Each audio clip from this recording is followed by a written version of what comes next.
Okay. Good morning. Good morning. How you guys doing? Just gonna get this started, get rolling, get my files up and stuff. See some people popping in. Hello, good morning.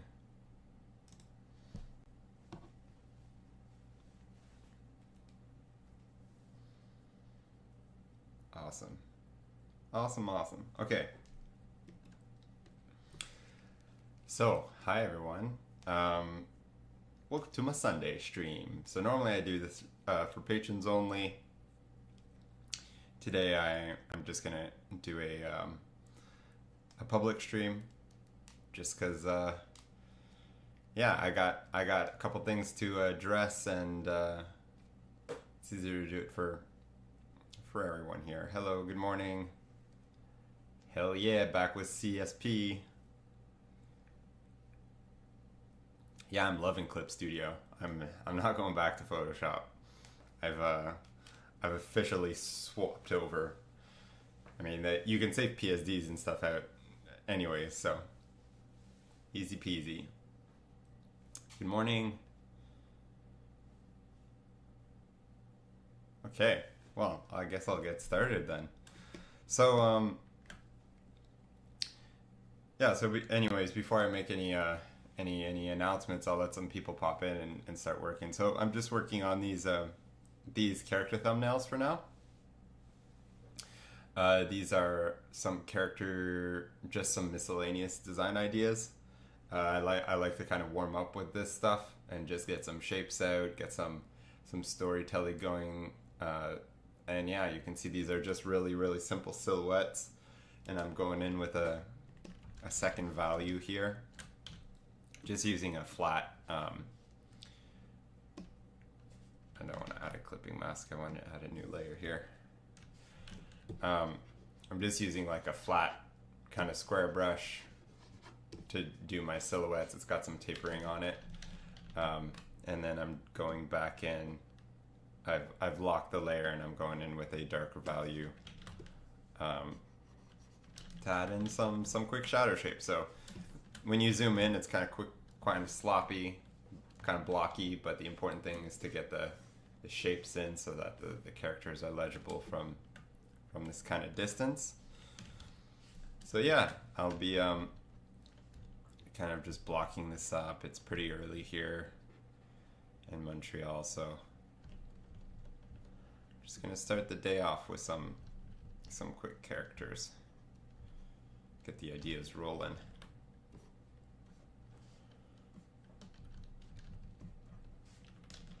I love how much I love how much you can do with a quick silhouette. Comes to storytelling, and how much it can like spark ideas. Like this group of knights here, I find kind of funny. Got all sorts of different, or like all these guards, different sizes. So this is like I think of this guy as like Shaggy from Scooby-Doo. He's like this tall, skinny guy who's a little bit awkward. And then this guy's the big, tank, obnoxious, but like kind of obnoxious guy. Who like is sort of like mishandling his weapon. So he wants to look like really intimidating.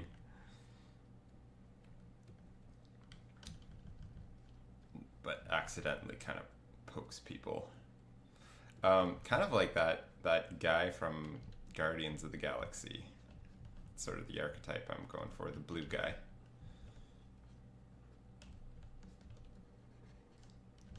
So here, adding just some shadows. I'm kind of trying to keep in mind a directionality to the shadows so that the forms kind of read. So here I'll have like pole arm kind of casting a shadow. So hello everyone, good morning. Welcome to the stream. Hope you guys are doing well. Probably catching people who are more like in the Europe area right now, or like Eastern Americas, Eastern Canada. It's probably pretty early for people in the West. So I'm glad to see you guys here. For those in the States, happy Thanksgiving.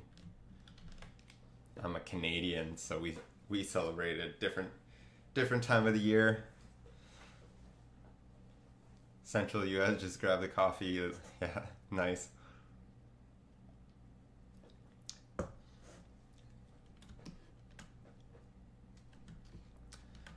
Nice. Do you sketch without guidelines? For this kind of sketch, these are just kind of like thumbnails. I don't use guidelines. Actually, I do kind of use guidelines. I use for these, I think, especially when doing character lineups like this, having proper scale is good. So I use I check on this grid. You can see there's a very subtle grid overlay. It's kind of difficult to see on the stream, but I've been using this as a way to judge the height. So there are these bigger squares, and I'm using 4 as like a meter, so that all my characters on the page are the same scale basically. So if a normal person is like a meter 70, a meter 75, I mean, I might be taller, shorter, but I'm kind of using that as like a basic height for characters. And then if I want to make a character feel big, I scale them up, or smaller, you know, like this kid and the cat, little fairy. I'm scaling things down so that, you know, we can see, you know, how this knight compares to this big like chained creature here, or get different effects. So I use that. When I sketch though, like with lines, it depends on what I'm drawing. Where's that grid? If I'm drawing something I'm really, well, first of all, if I'm drawing something more organic, I'll probably use more kind of guidelines, or not. Maybe it depends on the approach I want to use. Things for like mechanical design, I'll try to get my pivots and joints in the right place, but then all the detail I can kind of freehand. So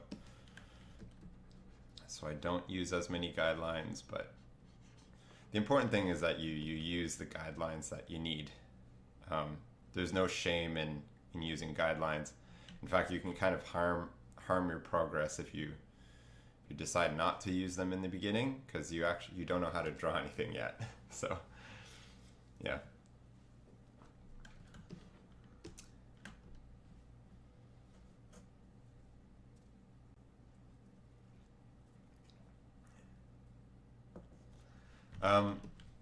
I don't use I haven't been using overlay textures in my most recent work. So all the textures coming from the brushes. But I have used, like in the past, I have used different kinds of like overlaid textures and stuff. Clip Studio comes with some really nice textures by default, so you can experiment with those. Trying to get these kind of pauldrons sitting in the right place here.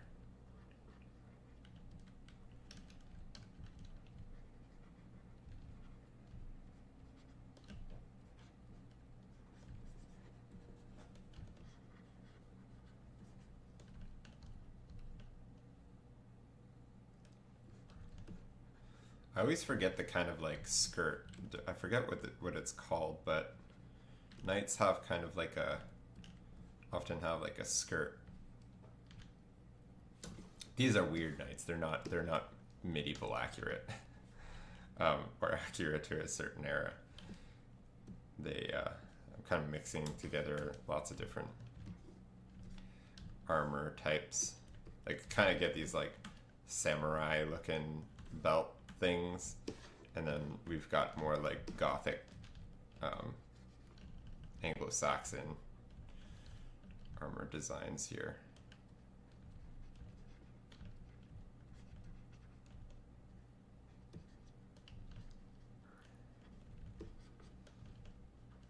Get some hands in.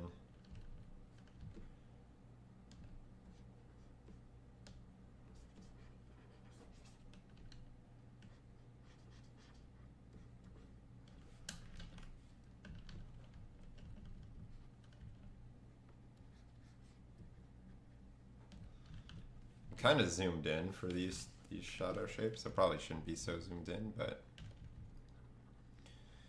get carried away. Often you'll see the first ones are really rough, and then I get down towards the end and they get a lot more accurate, for better or for worse.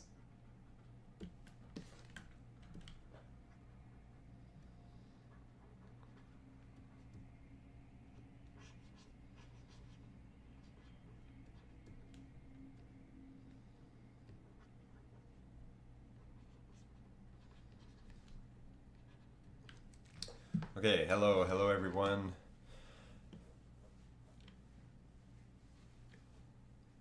Nice to see you guys in the stream. Cool.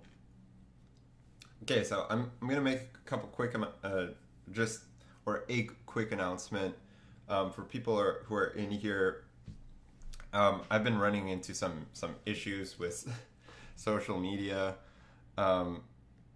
With impersonators and stuff creating accounts on other platforms like X and trying to scam people using crypto and stuff. So I'm just letting everyone know in the stream that I don't do anything associated with cryptocurrency. All my official social channels are linked below. So if they're not, if you see my name pop up anywhere and it's not in the link tree, that's below. And I only have a couple. I only have like an ArtStation, Patreon, Gumroad, Blue Sky right now. I don't currently have a Kara.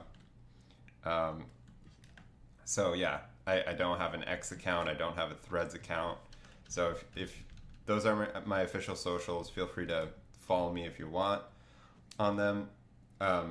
But yeah, if you see my name pop up anywhere else, be careful, because there's lots of people that are going around trying to scam people out of their money, and also I don't want to be affiliated with that sort of stuff. So I'm just trying to make some sick art, okay? I just want people to leave my poor name alone. I'm just a starving artist here trying to make a living. So that's the quick announcement. I might repeat myself a couple times throughout the stream just to let people know. But yeah, so Magic Triangle, what happened with Kara? So Kara's a great portfolio hosting website, but I already have a portfolio hosting website. I'm just using ArtStation. So I mean Kara's a nice idea. Like there's no reason not to use it, or I can't find a reason not to use it. It's quite niche, so just in terms of my what I need as social medias, like social media for me is very much like a part of my business. Like it's how I market things and how I make things known to the public. So it hasn't really been functioning well for me as a it hasn't been adding anything in terms of value to like my other platforms. So yeah, I'm on Blue Sky now. I mean, it's kind of like Twitter. I've never had a Twitter because I always thought it was super toxic, and sometimes like I hope Blue Sky doesn't get like that, but from what I've seen so far, there's a really cool art community over there. So I'm gonna try that out, but you know, it's still in its infancy. So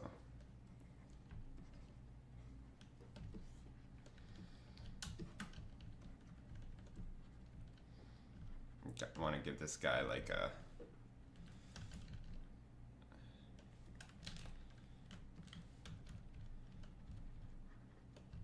it's like a bear man or something. I have no idea how to draw bear, so bear with me. Have like 10 people just drop out of the stream because of bad puns.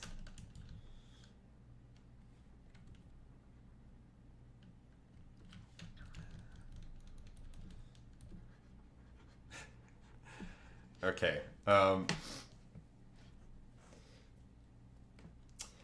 Let's see what's happening. What's popping in the chat? Hello, hello. Love your Renegade piece. Sorry, do you have prints? I don't think I have prints for that. I need to make a new set of prints for sure on ArtStation. I don't know. I've been putting it off or something, or I've been focusing on other stuff. So I haven't gotten around to that. But yeah, I probably should create a new set of prints. Cool. Wait, let me add this to my to-do list. New prints.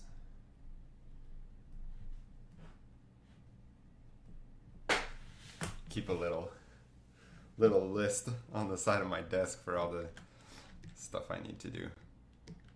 New prints, got you. Fake Twitter knockoff was funny name. Christoph. No, it wasn't actually a funny name. It was fully Christoph Young. With, I mean, maybe there was another one, but this one was like a full impersonator who used like my job description and everything, to basically, and they also created a crypto coin that has my full name. Like, I mean, I don't suggest anybody to go like look it up or buy it or whatever, but it was a crypto coin called Christoph Young, and they basically like, yeah, created it, inflated the price, and rugged a bunch of people apparently. Like, I've been receiving some comments and DMs and stuff of people like accusing me of rugging people with crypto, and I'm like, I am not affiliated with any of that. So yeah, it's kind of funny, but it's kind of sad, and in reality it's fraudulent behavior and it sucks.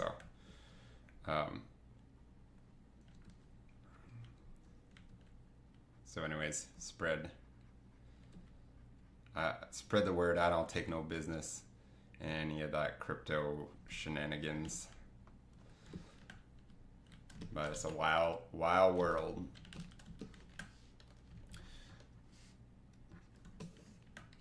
Okay, I want this to kind of be like a bear man.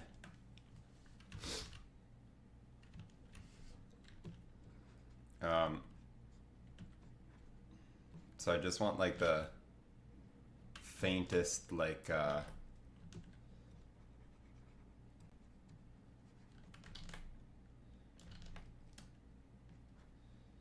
indication of like anatomy and stuff. Cool. Okay, let's move on now to this one.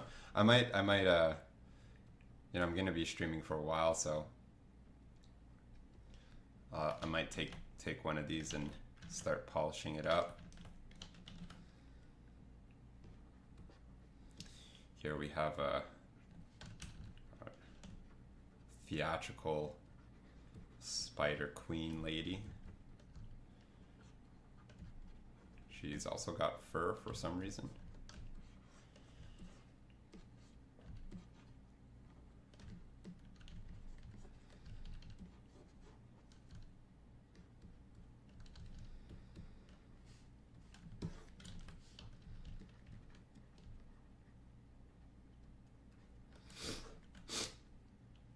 I'm also sorry, I'm getting over a cold, so I'm still a little bit sniffly. Um,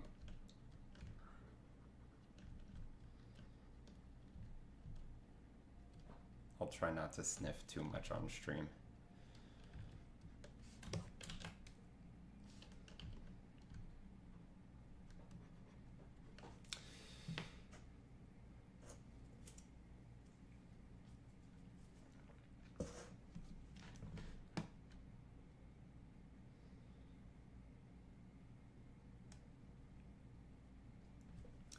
Sahil, your Patreon mentorships, how many one-on-one sessions will you take in a month? I'm going to take around 10 to 15.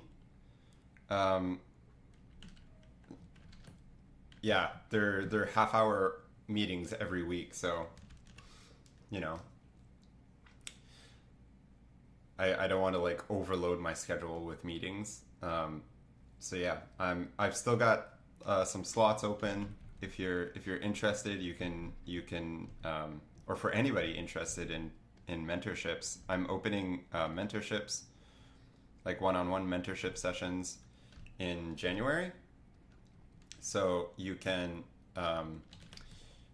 basically you can sign up for it by joining my Patreon, and you can message me on our Discord server that you're interested. We can have a little conversation even to see like what your aspirations are as an artist, where your art is at the moment in terms of like skill level and quality and what you're kind of looking to achieve, and then we can set up like our first meeting. So there yeah, that's kind of like the gist of it, but taking up to 10 students or 10 to 15 students.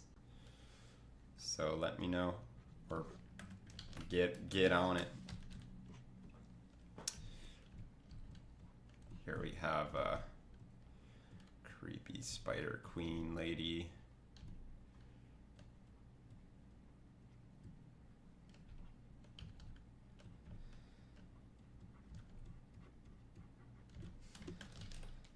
This is also a really good simple exercise to visualize form, because I think the most important, I'm jumping around between a whole bunch of different subjects here, but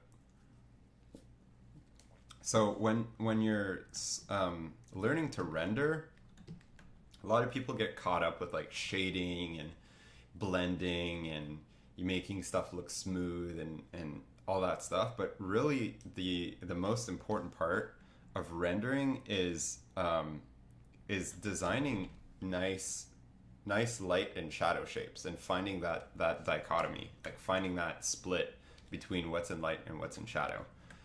And by doing this kind of exercise where you're just splitting a silhouette into light and shadow, you're developing a way to show the form with just like two values, and getting like a really good first read. And if you can do that, then you can like blend edges or you know, create some hard and soft edges, add a couple specular highlights, and your rendering will look great. So so this is a very effective way of like practicing just that, laying down that light and shadow.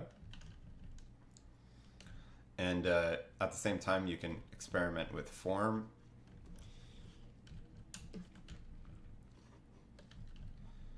And yeah, it's a really powerful exercise, and it's much harder than you might think.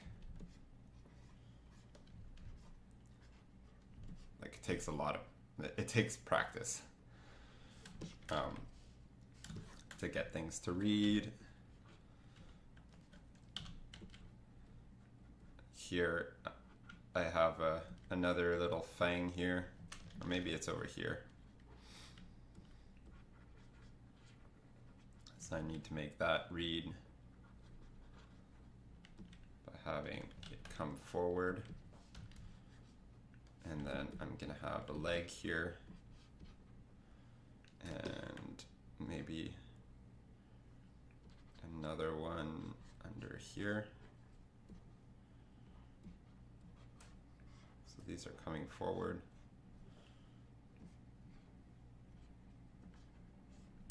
The back leg front legs.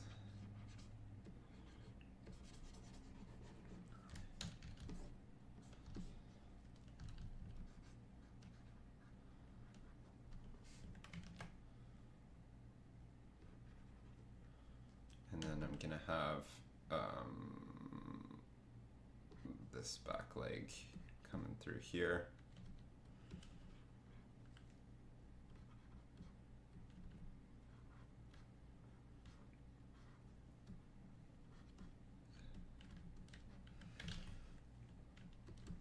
I'm like pushing and pulling a lot of different parts to make those forms read from far.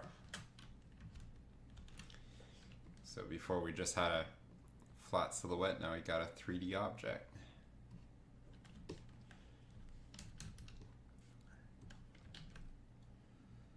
And here we might have a cast shadow under.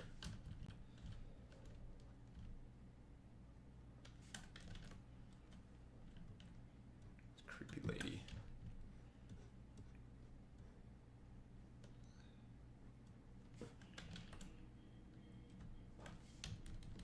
Maybe this whole back is in shadow. Yeah, it's a little bit more legible.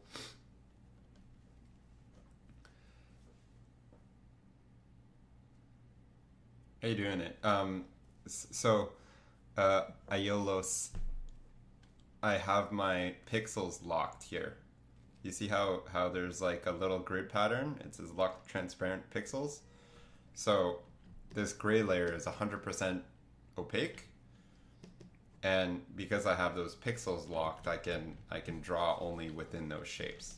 So I'm basically, it's like a more destructive version of a clipping mask, but it kind of acts in the same way.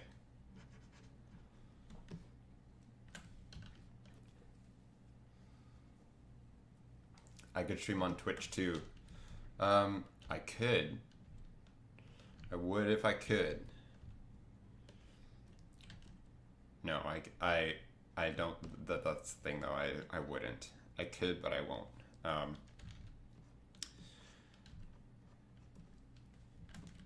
There's too many social platforms for me to like, yeah, I could have an account and do everything, but I think my effort is more well spent focusing on one platform, or else my attention would kind of be like divided. It's a lot to manage and stuff, so I could, you're right, but I've never really spent time on Twitch. Like, I'm not a big Twitch fan, so I'm doing YouTube.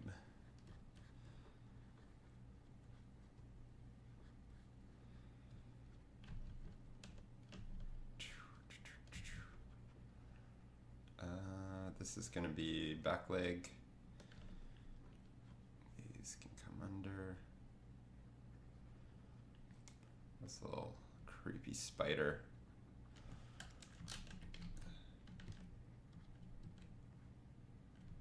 Get a little cast shadow.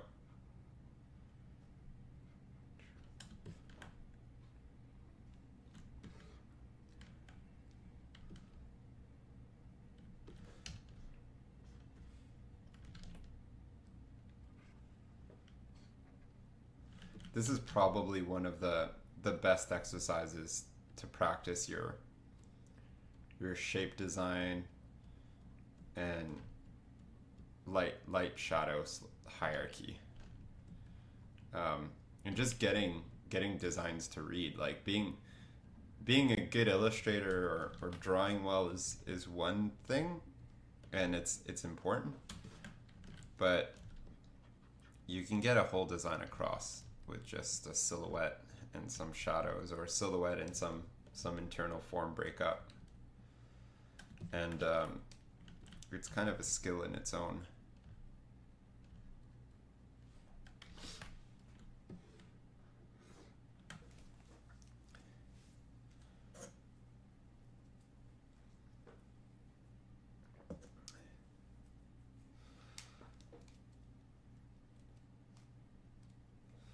Okay, I'm gonna look back at a couple of the questions I missed here.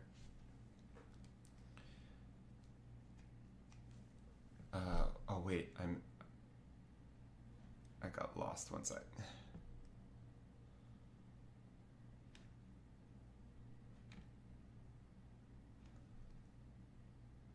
Okay, hey Chris, how do you make hair shadow on skin? How do you make hair shadow on skin? Like cast shadows of hair? I guess the same way you would do cast shadows of any other object.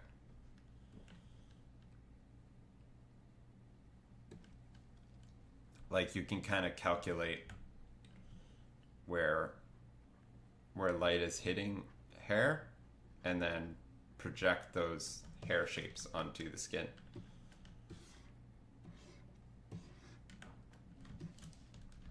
Like here, so all my light source, or for all of these thumbnails, my light source is coming from like the top left. So kind of coming from like this direction. And I'm thinking of like parallel lines that are hitting the object. So when this, I'm seeing the underside of the hat, so the underside is not going to catch any light, so I can fill it in here, right? Fill in the underside of this straw hat, and then that light is going to hit the edge, and I'm going to find where on the body, where do I want it to, basically to cast the shadow. And so it's going to hit all, and it's going to fill all this with a cast shadow, and then I can add the little straw bits that are getting like projected as well. So now we have a cast shadow of the hat, and then I'm gonna think, okay, so the arms coming back here, we're gonna have the kind of back of the arm, and we have this coat here that's also gonna kind of like cast a shadow under here. Then we've got like the belly, we're gonna have the other coat, then we have these long legs, right? So I'm putting a shadow on the opposite side of the light, and then here for this pipe, it's basically a cylinder, so we're gonna catch the underside for there and there. Maybe see a little bit more of this coat, and then you kind of just push and pull to carve out like nice shapes.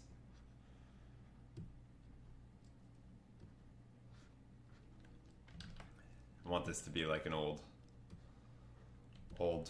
stork farmer character. Could even add like a beak, kind of poking out, smoking a pipe.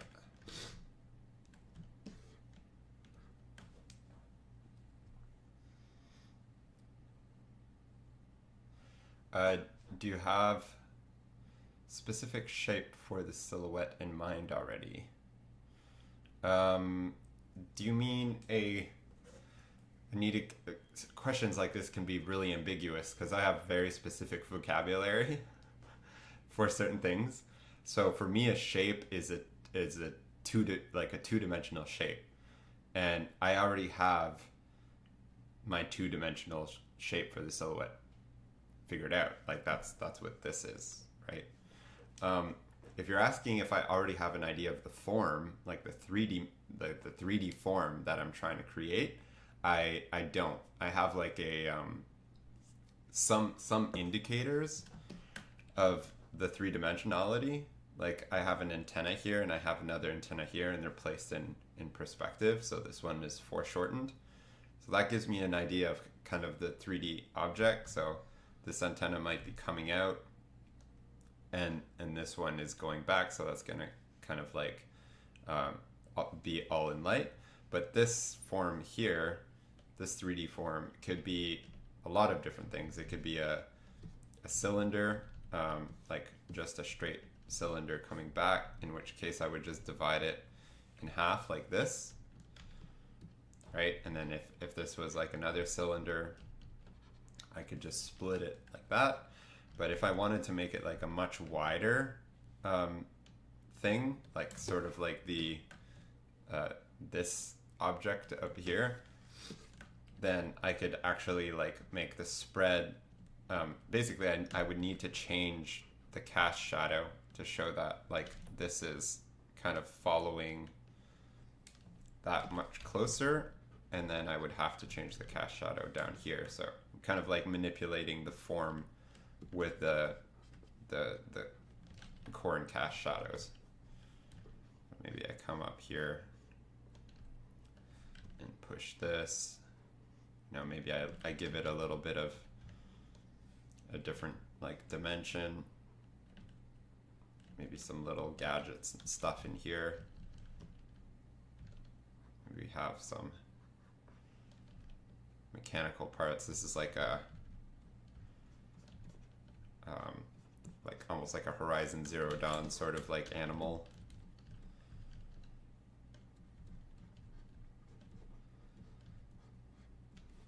So I guess I have a little bit of an idea of the form, but I definitely need to do some work to make that happen and to make it make sense. Sometimes I'll change my idea. Just because I start with an idea doesn't mean that I'm going to stick with it all the way to the end. So here we have our back leg.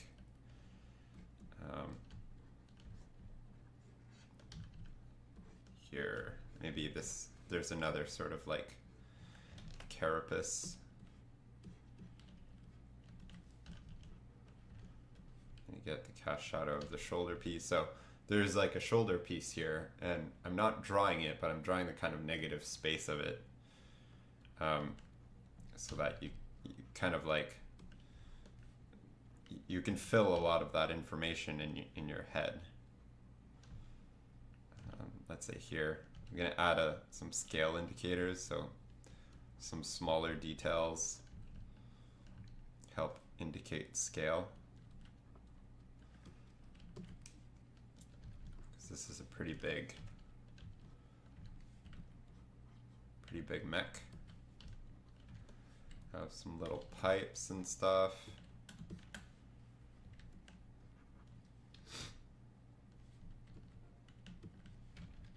And then here we're going to get the cast shadow of this big piece, right? That needs to come over back.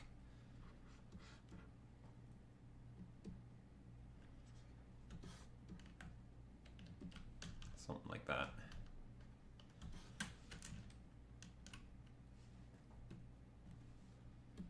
Oh, no, don't delete it. Okay.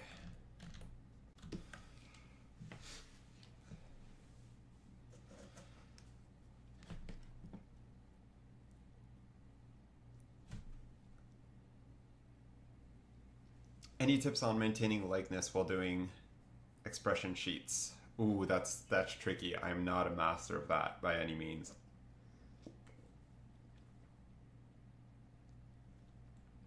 But something I can say is if you're trying to,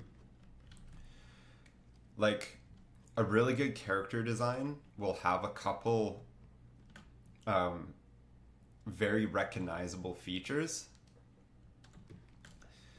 that are abnormal. So, for example, like, you know, this character, right? They have like a big headdress, right? That breaks their silhouette, and you know, a big, like, kind of fur boa or poncho or something like that. So that really describes her portrait, right? That kind of framing of the head. And in terms of her actual face, like, I mean, obviously I haven't figured that out, but maybe she has really bold makeup, or maybe she has like really elongated sort of like cat eyes, or you know, there's like every strong character design needs to have basically a like some strong features, which makes it easier to recreate the character, like to create the likeness from different angles. and in different contexts. So if we have like you can kind of use those like 2 or 3 recognizable features on each of your character, and it'll help recreating the likeness. So that's what I'd suggest, is like try to get some really strong design features into your character. It'll make them easier to reproduce, like for a comic or for expressions or things like that.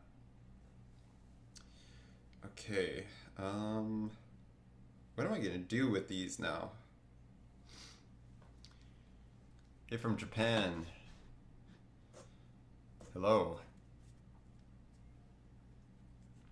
Must be getting late over there.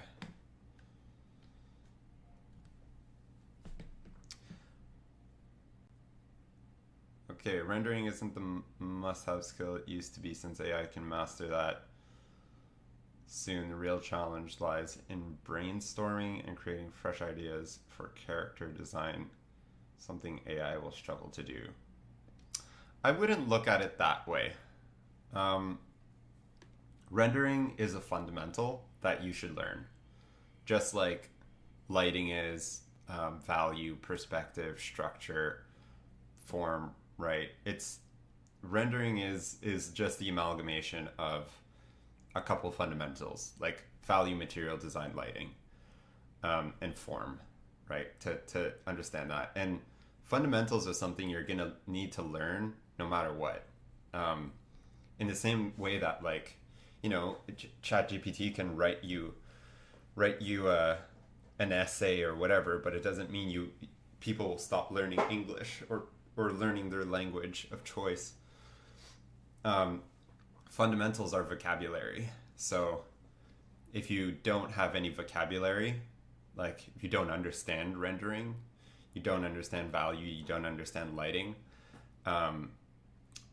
you can't have those conversations. Like AI can make a pretty picture, but you won't understand why it's pretty, or why it's not pretty often, right? So I think that, like, fundamentally it's still really, really important to do things, even though other machines and AI tools or whatever will be able to do it better than you.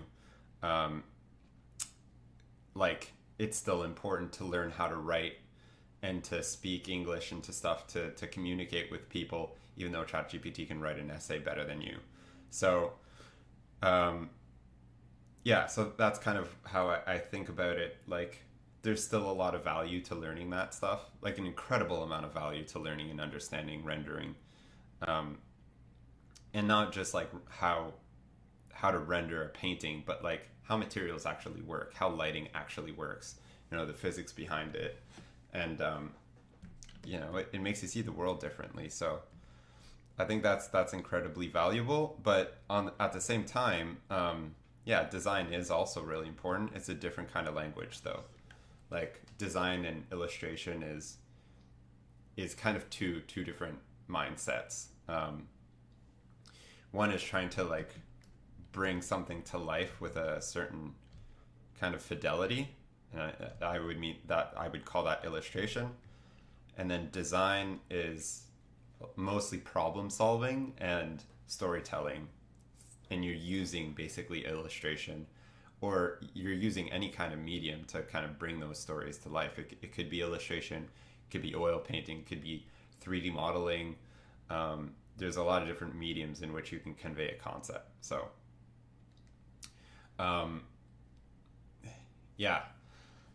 weaker fundamentals, the more you have to rely on luck with AI.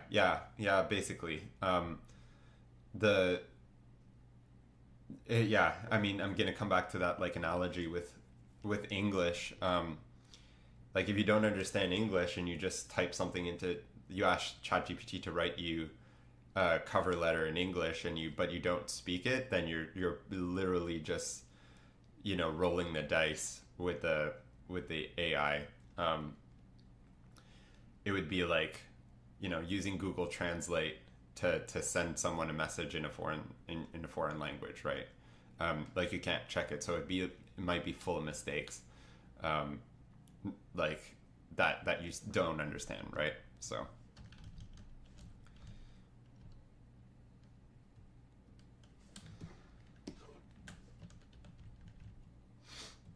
and that'll always be the case no matter what kind of tool comes in. Like if you don't understand the fundamentals, you don't understand the language that you're trying to communicate with people in, because it is really like this is a visual language.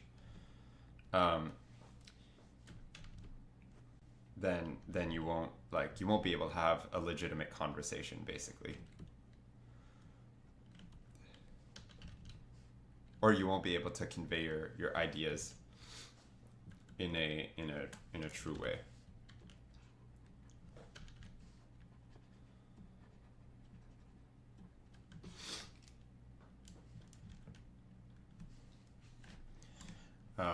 But that's kind of my position on it.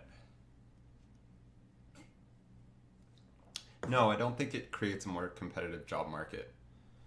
Um, because like tools doesn't create more competent people. Like just because there are a lot of hammers out there doesn't make for more roofers. Like you still need to learn. Like just because Google Translate is out, it doesn't mean everybody can just become a translator. I don't know how many analogies I'm gonna have to whip out to convey this, or to like get this across. Um, you know, just because everybody drives a car doesn't mean there are more race car drivers. Or like it's a skill in a language, and um, it's already competitive because it's an awesome job, not because there are tools to do it, right? It's because it's a very skill-based job, and you need to become proficient and spend years like learning the language and learning to communicate properly using it.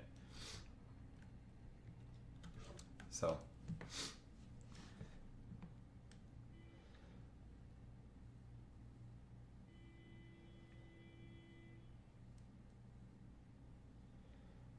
true. Don't you need to be competent artists to get good results with AI through volume alone?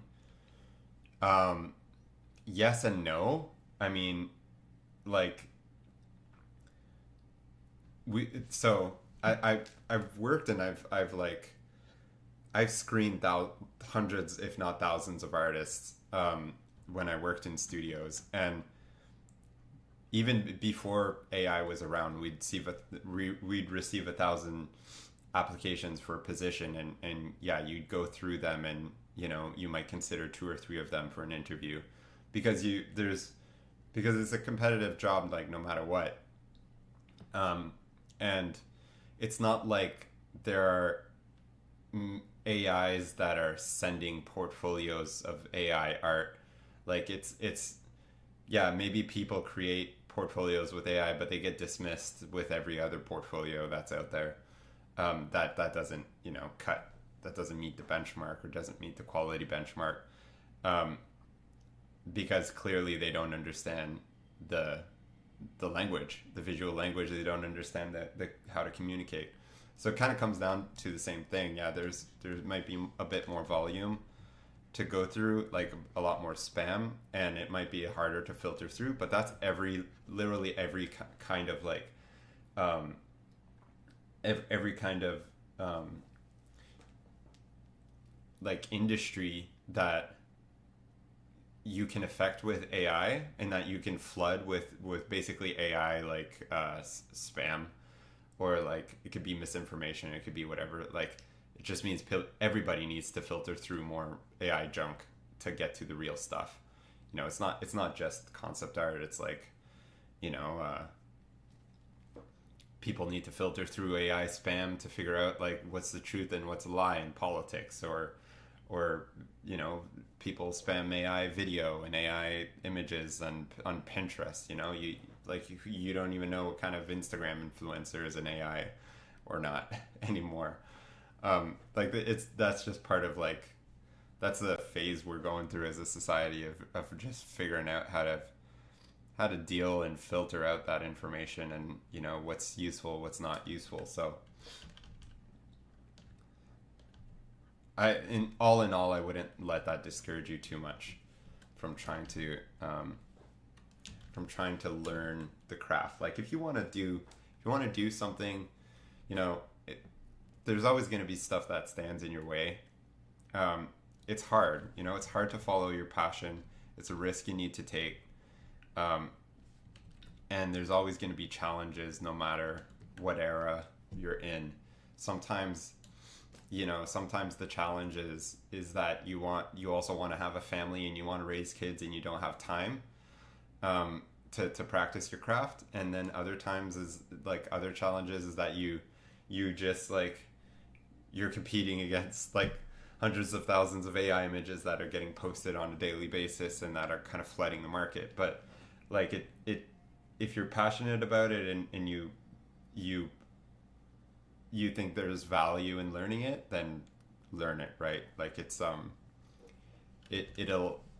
a net positive in your quality of life and in the kinds of languages that you learn to speak. I think it's such a fundamental need in society to be able to communicate with people. And I don't mean to get too political with this, but I think communication between humans is very fundamental to our existence.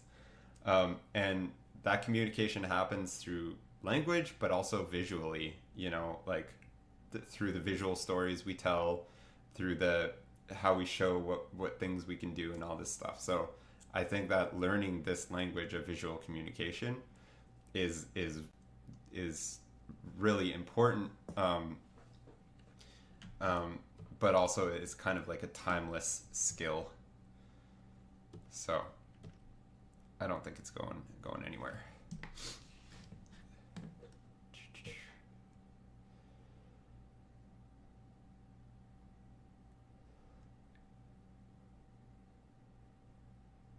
Saying you're gonna get more girls if you use Axe body spray. Oh man, when I hear Axe, I just think of high school gym lockers and guys throwing those spray cans and making them explode in the locker rooms, and it would just reek of Axe for weeks. Good times. And there's a lot of dumb people in when you're a teenager. But did AI affected your latest job? Yeah, it's affected a lot of stuff. Mostly ignorant people who don't understand the importance of visual communication, kind of seeing the sort of shiny object and being ooh, let's use this, let's do this, and not thinking of any of the consequences. So yeah, it definitely affected my job. Some people, but not in the way you might think. It's not it's not people were use AI, it's gonna make your stuff better, because it absolutely wasn't. That's another thing is right now, challenge me against any AI artist to come up with a really sick character concept, and I'll give you I'll give you 20 different variations that will be more compelling than their AI generated stuff. I guess if you were to give us a day or two, right?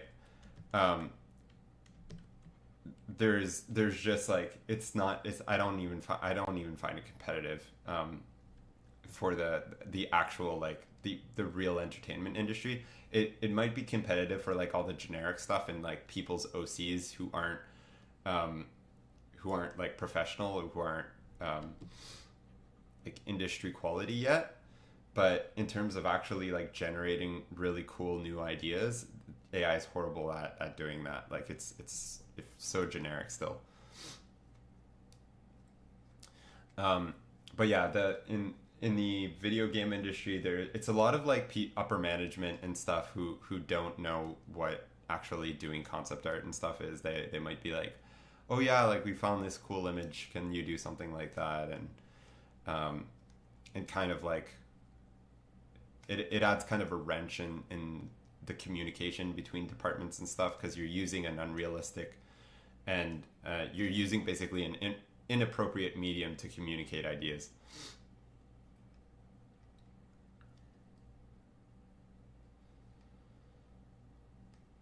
Cool.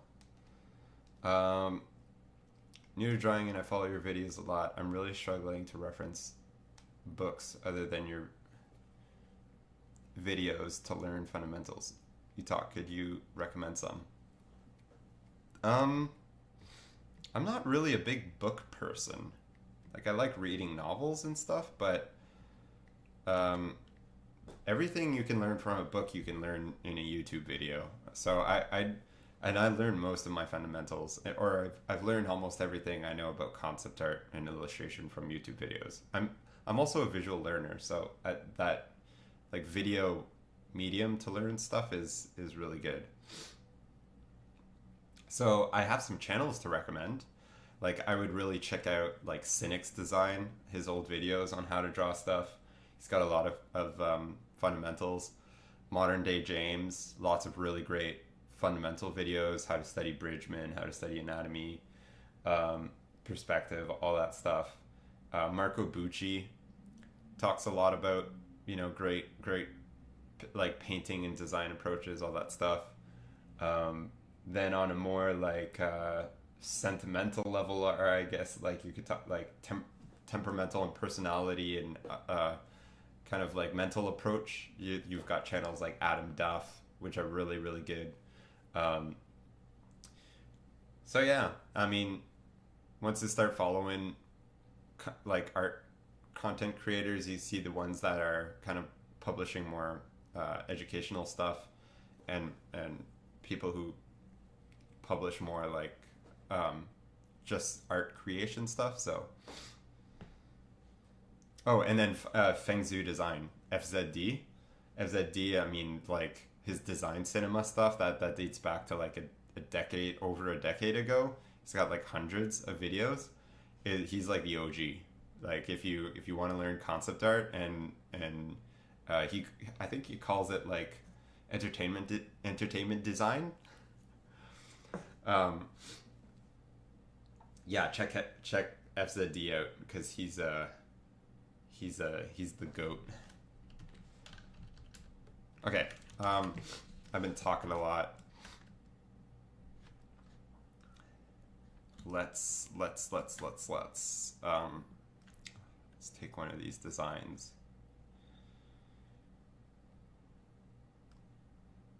Okay.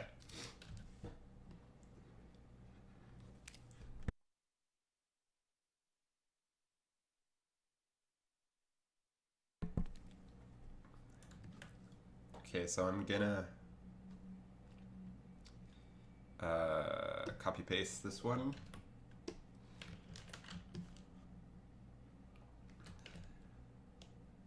Make him a little wider.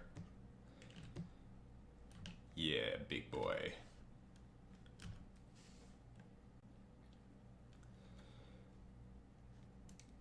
Gonna start refining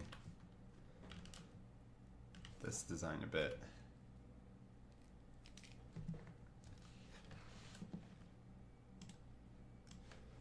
So I'm going to bring up Google Images.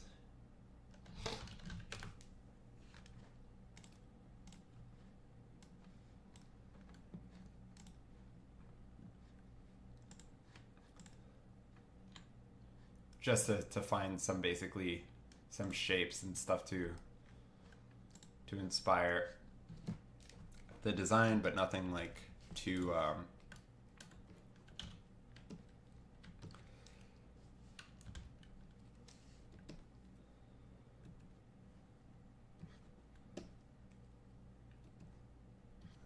bring this down a bit.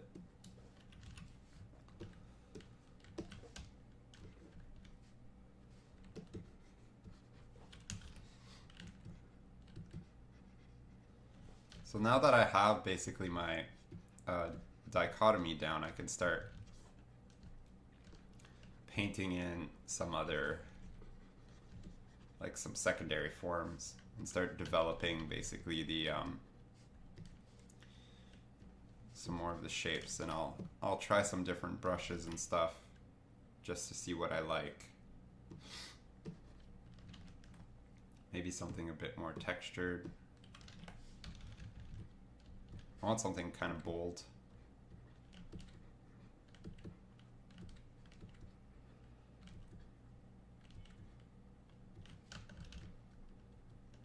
And I'll start adding a little bit of detail. Some breakup.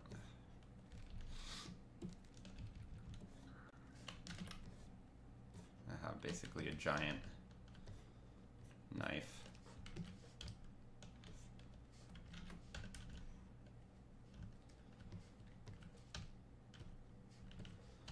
And then I want to make sure to kind of maintain that dichotomy. So I don't want to lose basically the shapes that I created.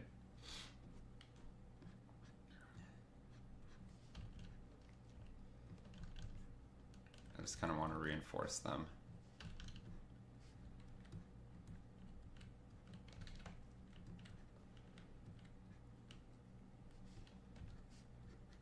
So it's going to have some plating.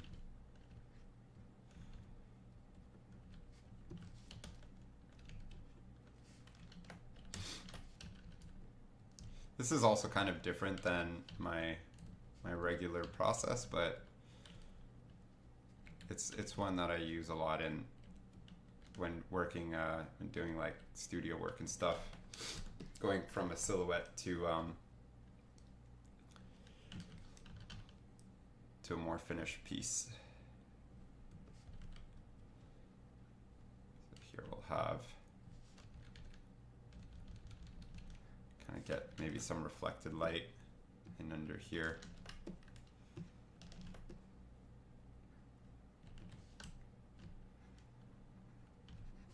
Very ominous.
Hello, hello.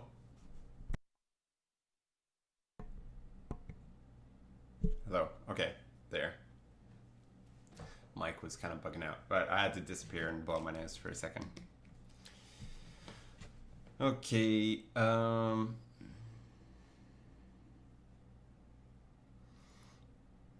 I work in a studio currently, or am I mostly freelancing, teaching? I'm mostly working on my art book and teaching / mentoring.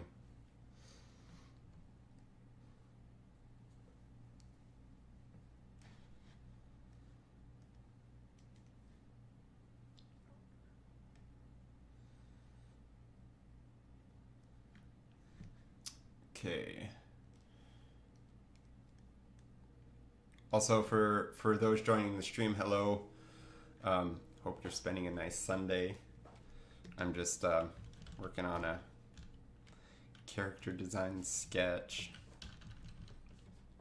I'm gonna start refining this design a bit, kind of polishing basically a black and white version of this, starting to kind of render out some of the secondary forms, figure stuff out before going into color. This kind of looks like a dragon. Maybe this could be a dragon.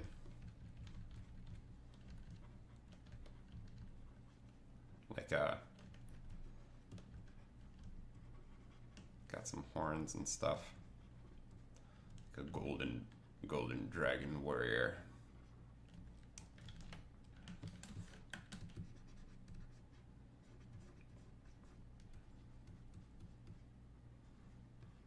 Add a bit of a 3D twist.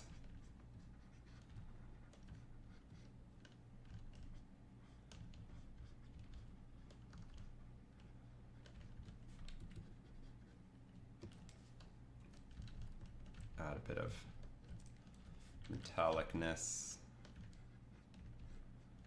Turn this helmet into a sphere.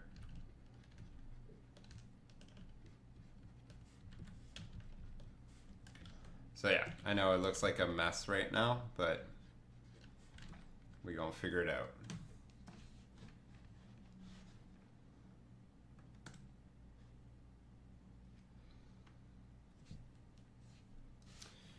Let's see, got some samurai helmets normally have like kind of like a ribbing around the top.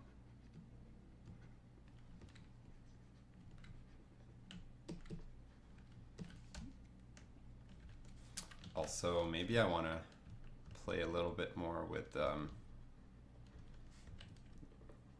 a Japanese looking dragon.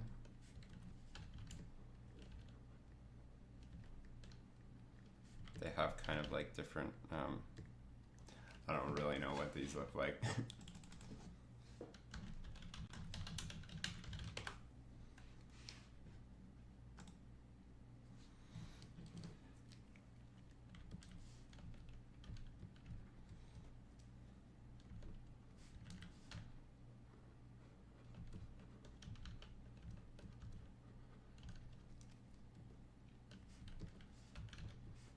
I don't want to go too literal. Maybe I just want to keep it like a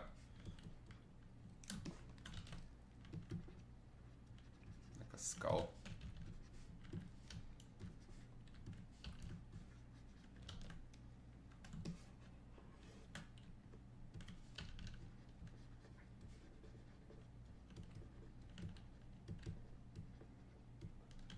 So I'm looking for a thematic here. Sometimes that can take a little bit of a while as you're developing a concept. I'm looking for like a shape / design thematic that I can start introducing a little bit everywhere and kind of like trickle through the whole design, and that doesn't happen immediately. Like if I don't go in with an idea, concrete idea, sometimes it'll just show up like a little bit later down the line.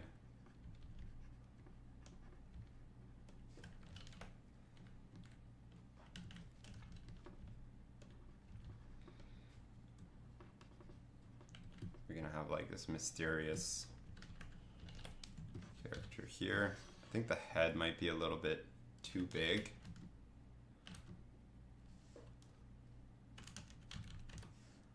I'm gonna pop it up and make this more of like taper the silhouette off towards the top.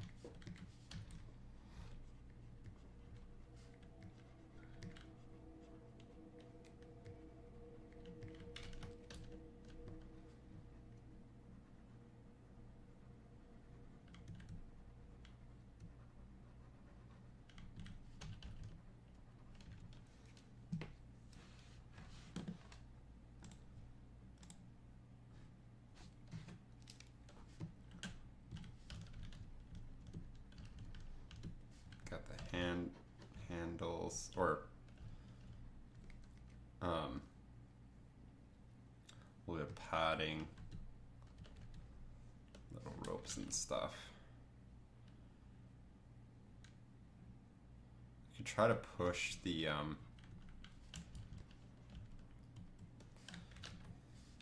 that dragon thematic some more. Maybe we've got like a cool sick dragon blade, like dragon wing blade.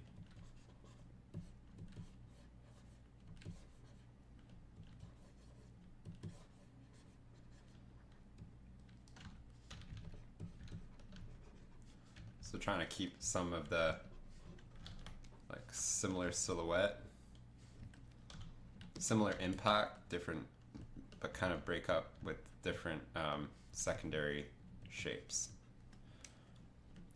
Here,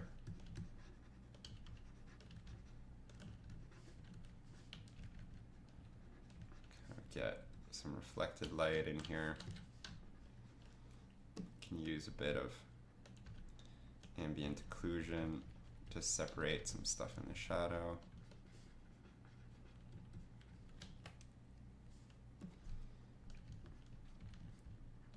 Like, it becomes a lot easier to render once I have this dichotomy already established. Like, I'm just kind of like fiddling with the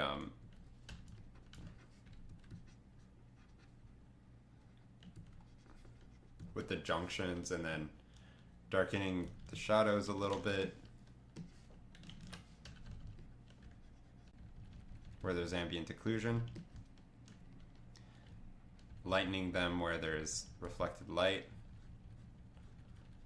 and then in the light area I can kind of darken them where there's halftone and lighten them where there's specular highlights. So like, let's say on the chest here we might have like a couple, let's say some like specular highlights catching a couple plates up here. So we can add that, add a little kind of detail jewelry or something that's coming over.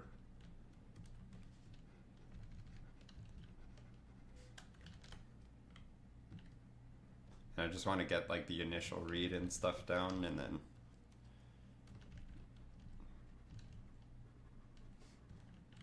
we can refine.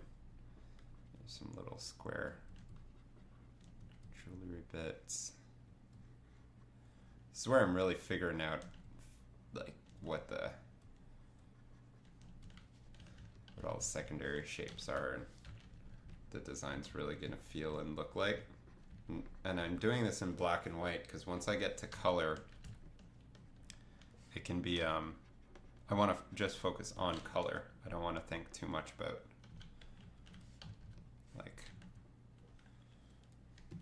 my values and about the design and stuff.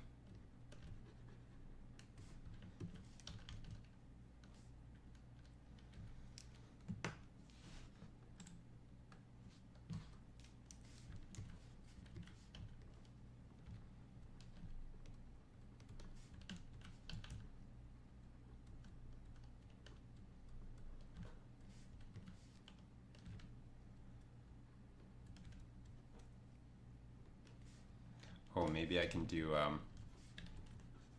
like a dragon wing gauntlet.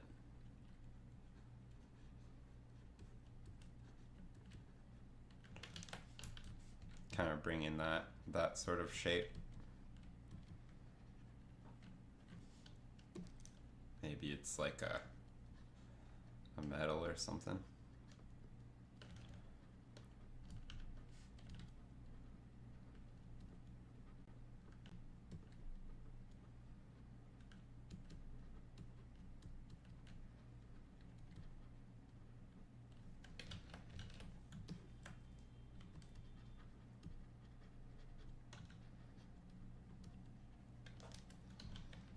Bring that into the silhouette. Often I'll like work on one side and then I'll mirror that design information over to the other side, because it like this design is mostly symmetrical, so can give it like a big. I'm going full fantasy with this. So I'm trying to think like, okay, what can I make this like more bony?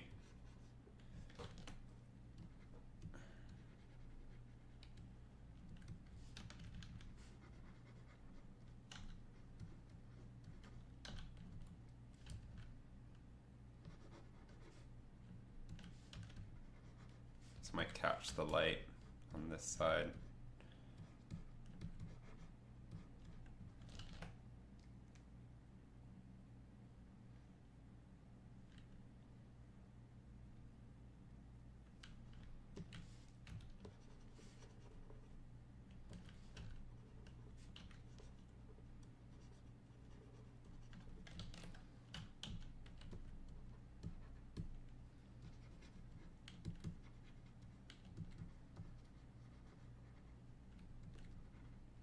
And again, don't want to lose that dichotomy, so I'll need to like rework it every time I change something in the silhouette or in the forms. Anyways, this is going to be a big two-handed sword. I think I might want to do like a almost like a katana.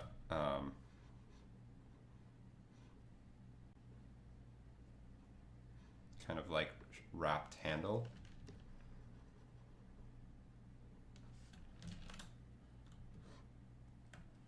I don't like this thing. Get rid of that. Adjust the hand position a little bit.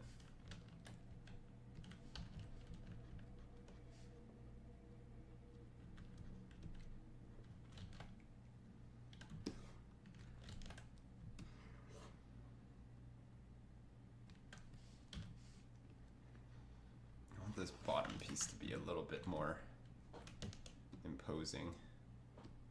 Kind of create that like silhouette, that triangle silhouette.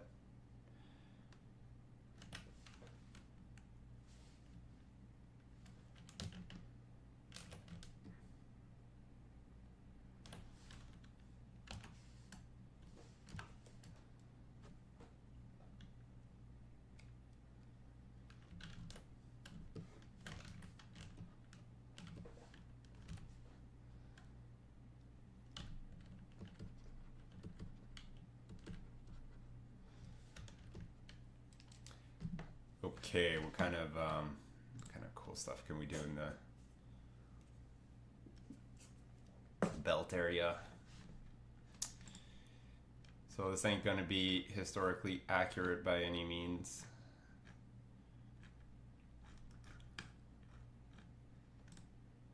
We can throw lots of cool shapes in here.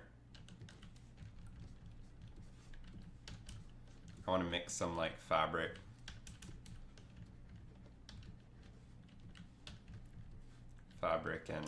And hard surface stuff, cordage. Like, you can add lots of cool little details in here.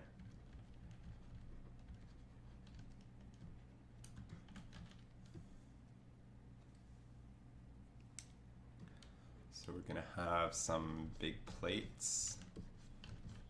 Those are gonna kind of wrap up, wrap down here.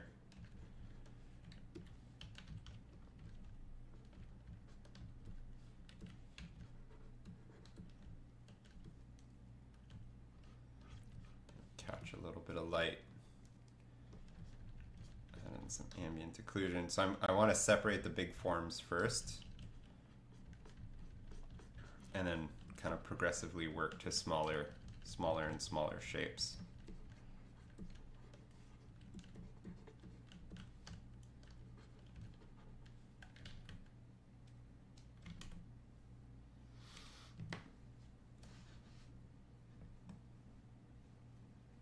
Will the stream be saved? Yes, it will. The streams are archived. If you go on my YouTube channel, they you can go to live streams and see the ones I've previously done. This is my second one, so.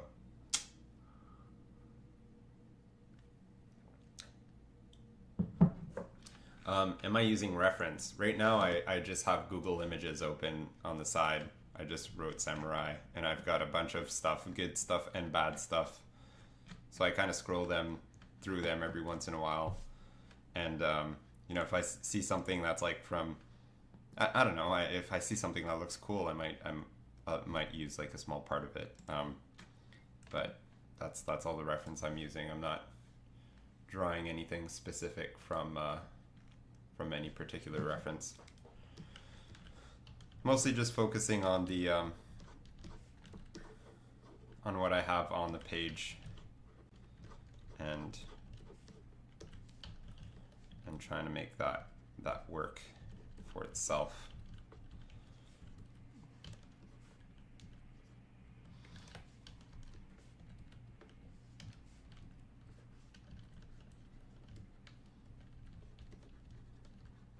Because this is a OG design, so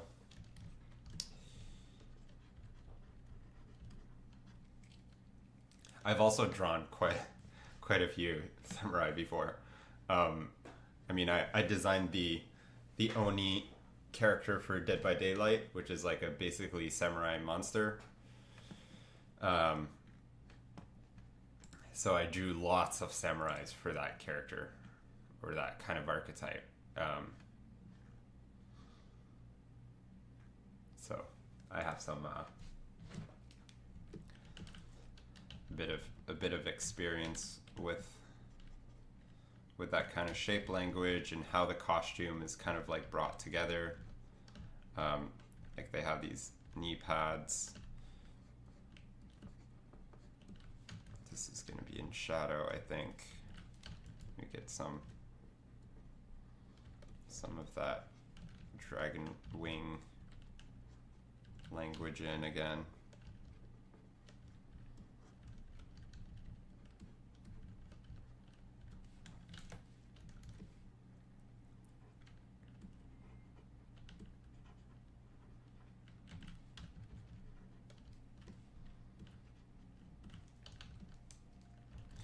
And then they often have like little straps at the bottom, and almost like slippers, or like sandal sort of slippers. I don't know what they're called.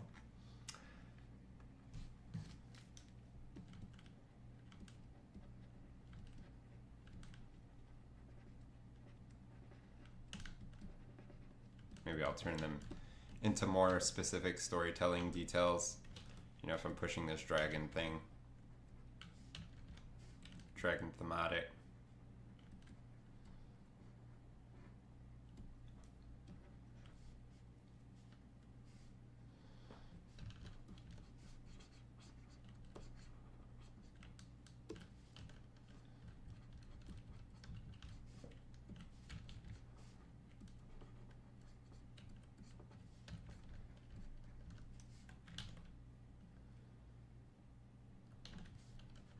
And then I'm just looking to create an interesting silhouette. So I want big overlaps, big shapes versus small shapes.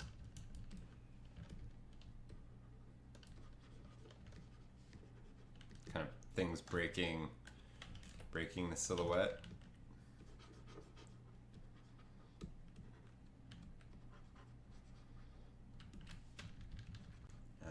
Bounce light in here.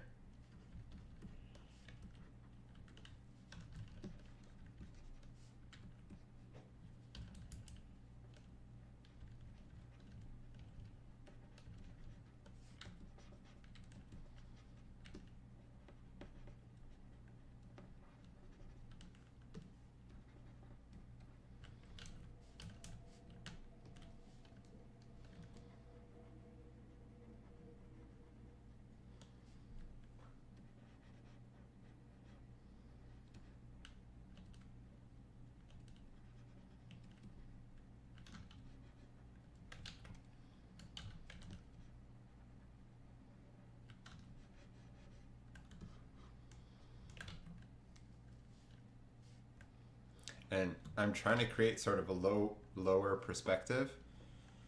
where like the perspective is close to the feet, so that we're kind of looking up into this guy's helmet under his obscured head.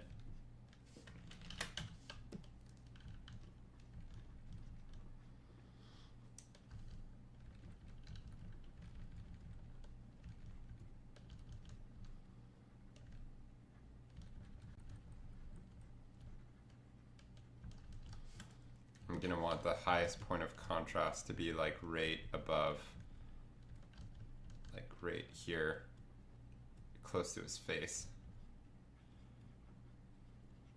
to bring full focus to that area. Like that'll be the focal point.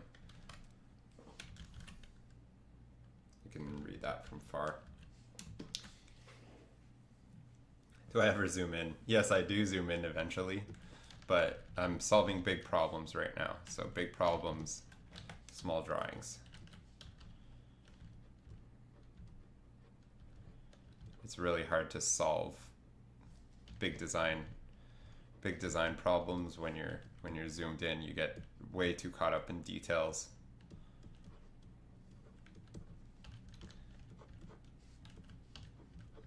So I'm solving big lighting problems, shape design, value, structure, perspective, like all those big things. So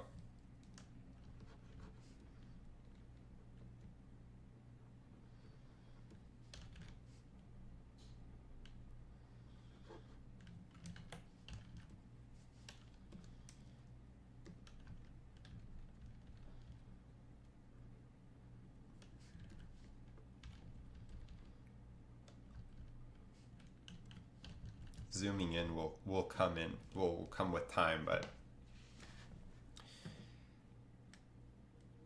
can you color it from grayscale? Yeah, absolutely. Yeah, what I like to do generally is create like a hard light layer on top, and then I'll paint in colors like this. So I can kind of colorize it this way. I mean, obviously much more accurately, but using hard light gives me some nice colors, some nice nuance, and I can retain some of my value structure underneath, right? So that's how I would color. You can also use other blend modes like overlay, soft light. Some will give you more control or less control. It kind of depends on what you want to achieve.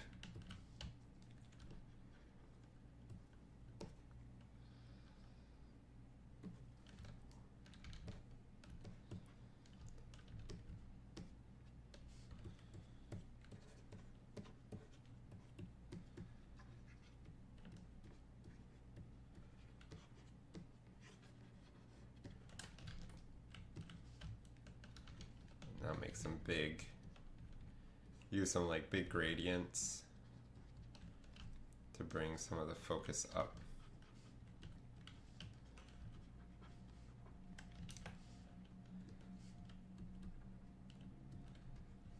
To the head.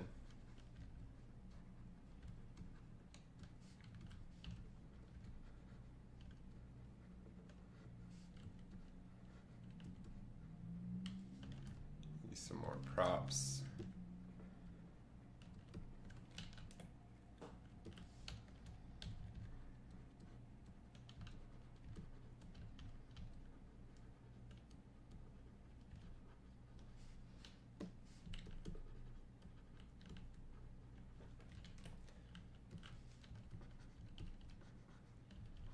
And I'll kind of become more and more accurate with what I'm putting down as I refine the design.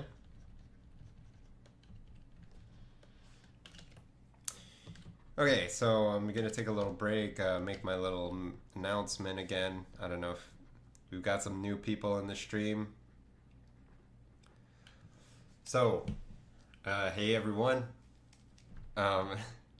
Who's in the stream? Wait 1 second. Let me get a little glass of water here.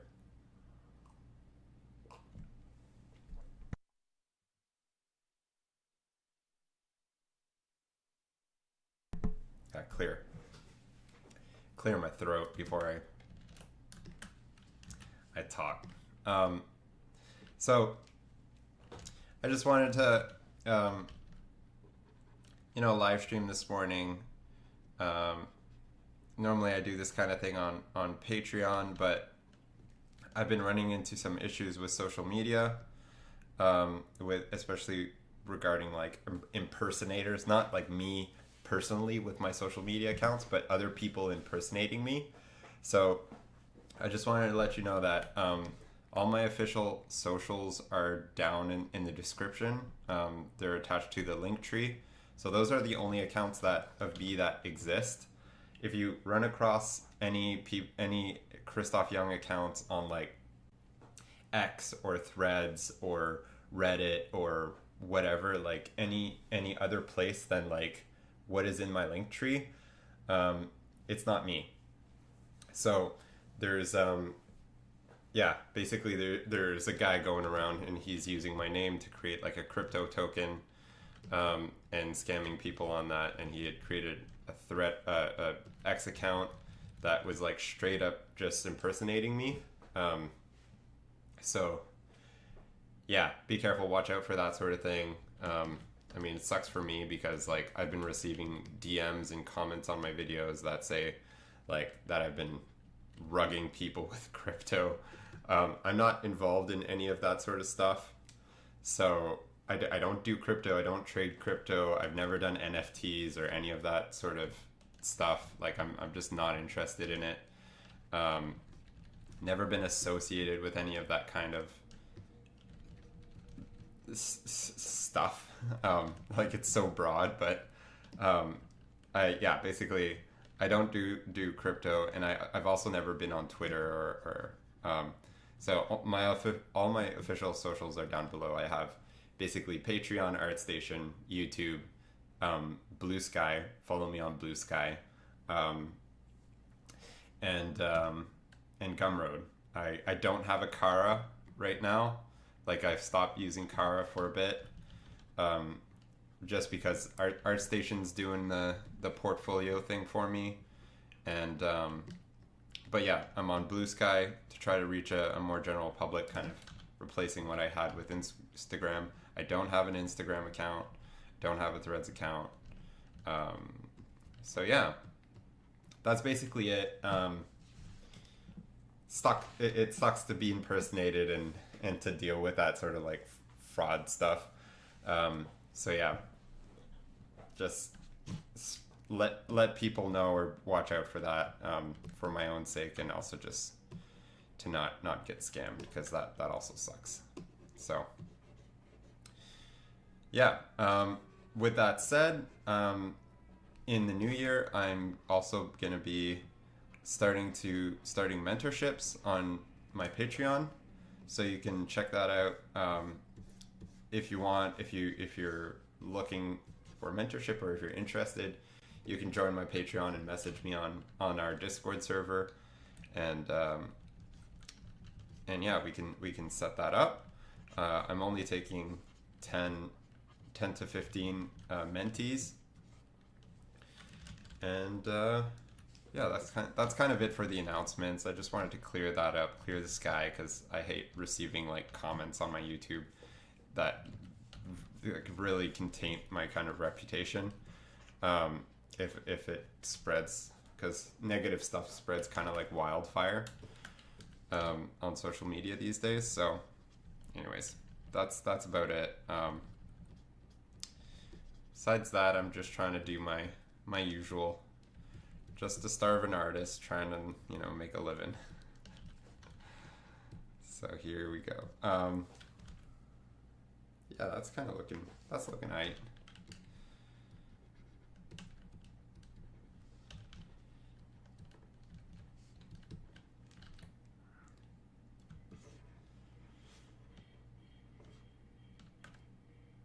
I think I want to make maybe this whole thing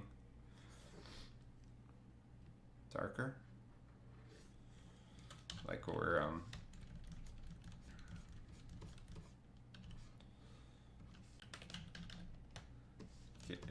it's all in shadow. it's just catching light like right on just the tip.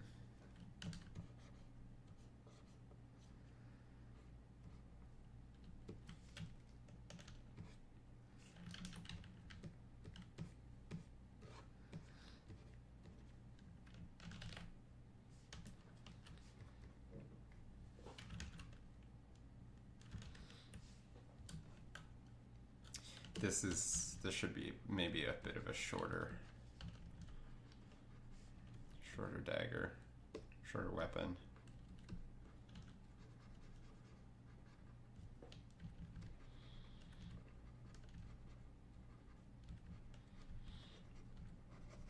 Characters are always way cooler when they have more than one weapon.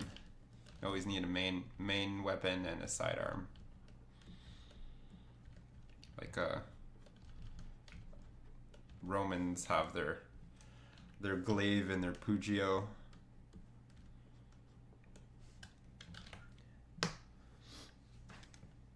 Samurais often have like a couple weapons. You know, they might have a bow, they might have a katana, or the long, I forget what the long version of a katana is called, like the two-handed, like big katana. You know, pole arms, those maces, all that good stuff.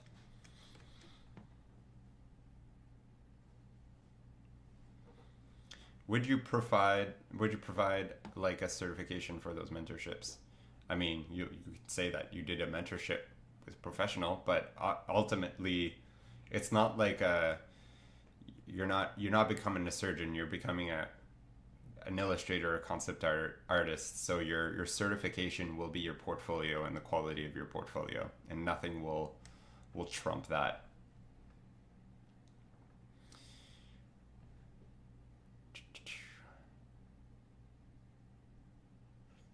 Am I the art version of Chris Bumstead?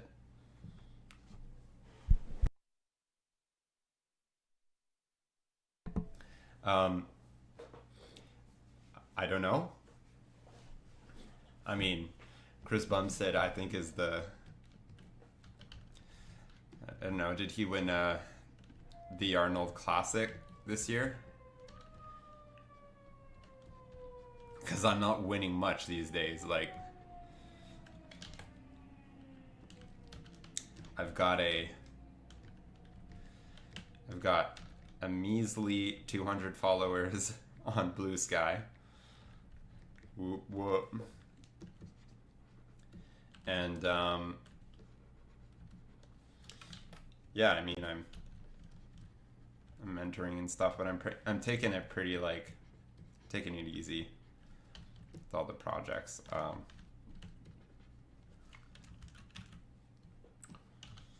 I don't have his mustache either.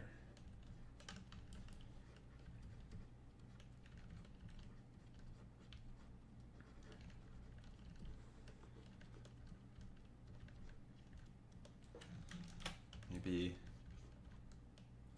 I'm trying to think, maybe I can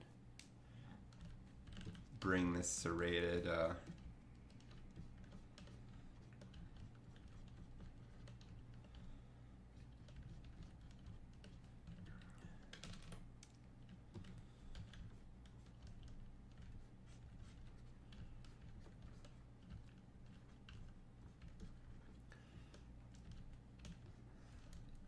bring that dragon theme into everything.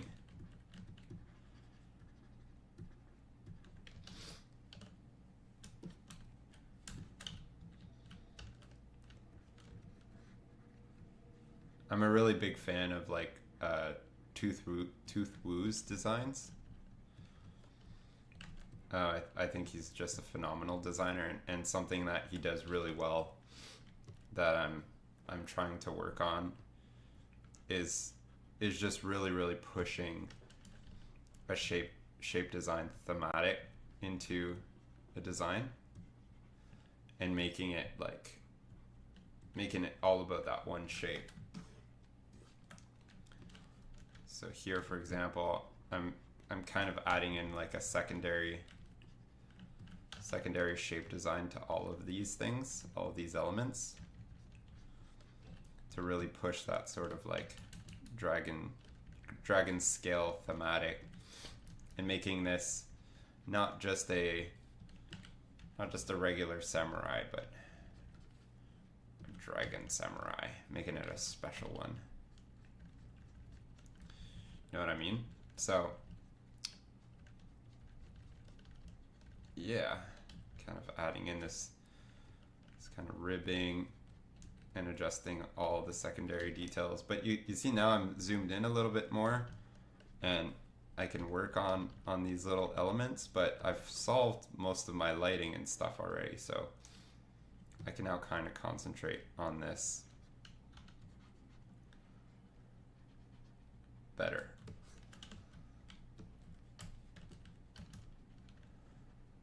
How the scales kind of like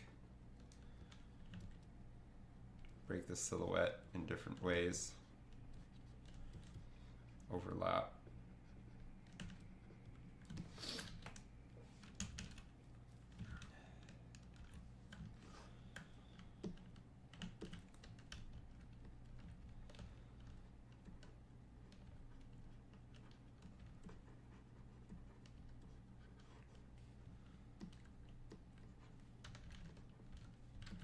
And I also need to watch not to go too light or too dark. I want to kind of conserve my value range.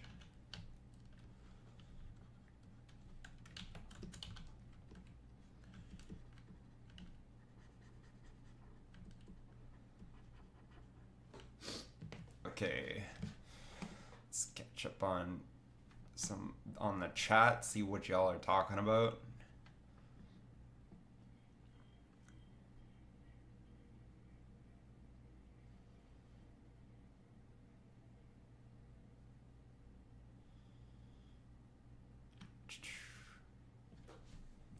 Yeah, maybe using hashtags would help. That's a good point. I think I stopped using hashtags out of habit. For some reason when I was on Instagram, but I could try that out for sure. Why conserve your value range? Because when you go to composite colors on top, if your value range is blown out, you won't actually see any color. For example, let me take this and crank the values up. So I'm gonna basically bring a bunch of blacks and I'm gonna have white. So now I have a full value range. Wow, nice and contrasty, super bold, right? But let's say I take a color here and I add this on, I composite this, right? So I'm losing vibrance in my highlights, and it's kind of oversaturating the darks. But if I were to compare it to this one, we get a much more compressed value range, and we're getting a more consistent color across the whole thing. It's really, really relevant if you're using something like overlay. You can see that like in the white, we're losing saturation and it's basically blown out, and then the dark, it's basically black. But if we add it to this one, you can see that we're still maintaining color in our darks and in our lights. So that's the main reason. You can also see it with something like linear light. We get lots of saturation in the midtones, but then when we get to our highlights, it kind of blows it out. Compared to the other one, we get a nice, we conserve the form basically, and that allows me to kind of like basically work out most of the forms and then do my color compositing, and then when I do my final render pass and I'm adding little highlights and stuff, I can still go in on top and add, you know, add little white shiny bits and stuff, and make sure that, like, you know, get all that, like all those juicy details in, right, in my final pass. So I wouldn't be able to do this sort of thing if I had basically like my highlights and all my values blown out from the beginning, right? Like if I take both of these and stick them on top of this one, right? These are messing up all my values because they're too cranked from the very beginning. So it's just a lot more work afterward to bring it up. So you want to, or I like to conserve my brightest brights and my darkest darks for the very end when I choose to render my final pass. Okay, give me a second. I gotta blow my nose again.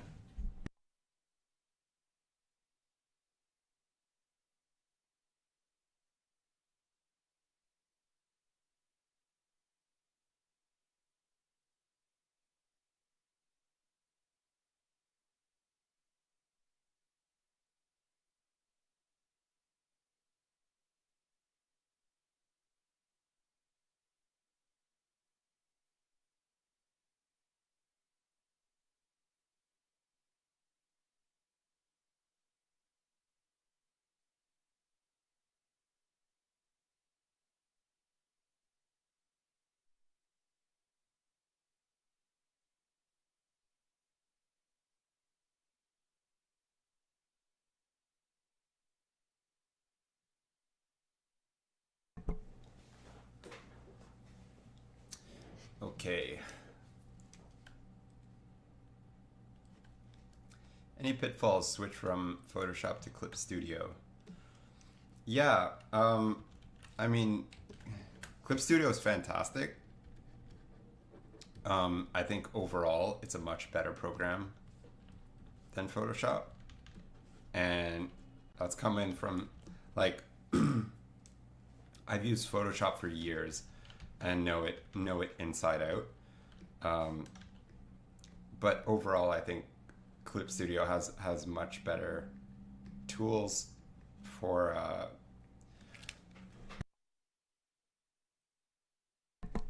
like painters, comic artists, concept artists. You know, like and it's much more stable and it's way less expensive. Photoshop is now like $50 a month or something, which is ridiculous. So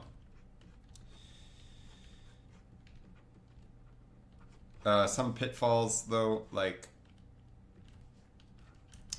there's things like seeing your brush flow and size and all that stuff on. You need to have your brush properties open to kind of see your brush size and properties, so you don't have them up in your toolbar all the time. You might be able to change that somehow, but I don't know the program that well yet.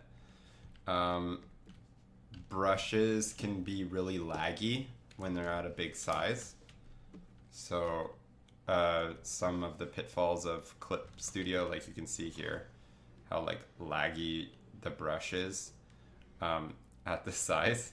So I think Clip Studio uses your CPU to run the program, or to run everything. So you can set up Photoshop to use your graphics card, or I think it does use your graphics card. So anyways, it's a lot faster to process brushes, but Clip Studio has like a better brush engine overall. Like that, what you can do with textures and blending and all that stuff is really cool.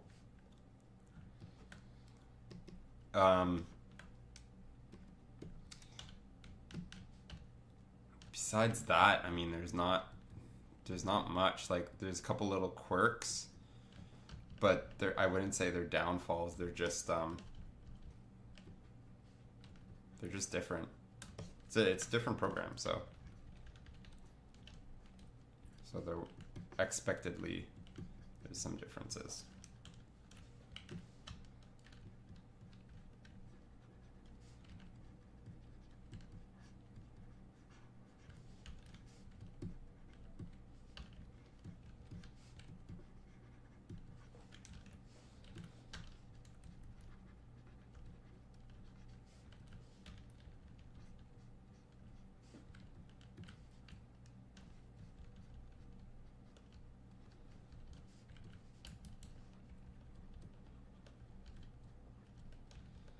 So I think I'm about at the point where I need to give this guy a break and come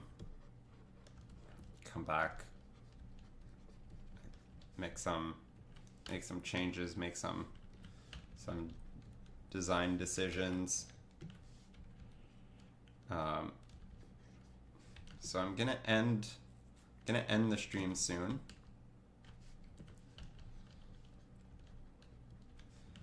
So if you have any last questions, I'll try to answer them before I go.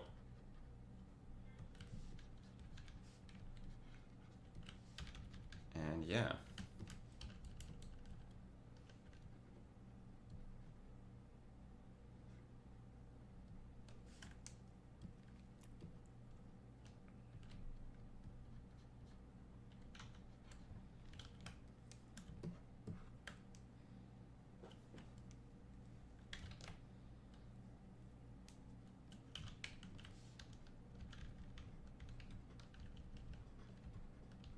So man, we made some good progress here today. Going from all our little bitty thumbnails, and then I chose this little guy here. Blew him up.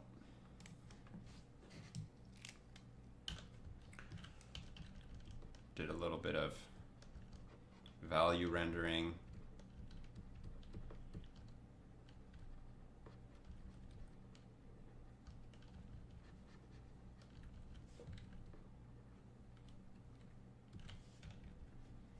Ready to go into color soon.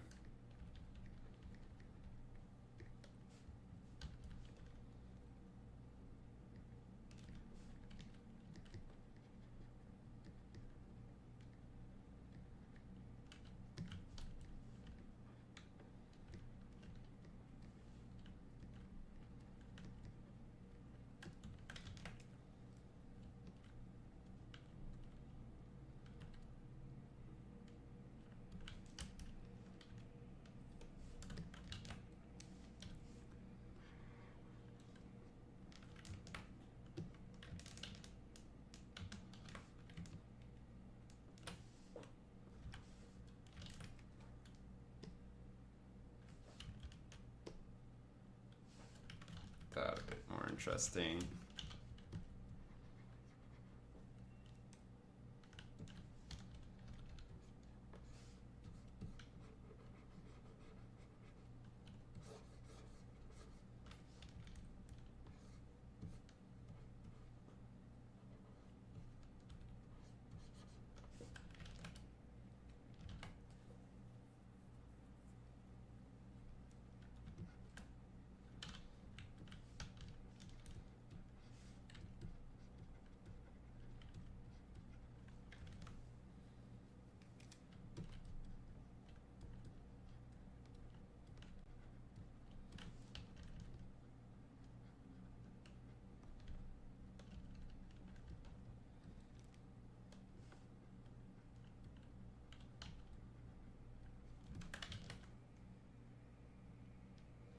There we go.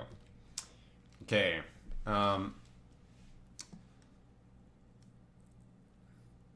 Do you watch anime? What's your favorite? Nope, no time for anime. No, I'm not a big. I don't watch a lot of animes or any TV shows for that matter. And I'm not a big gamer either. I spend most of my time drawing. I know it's boring, but that's how you get good.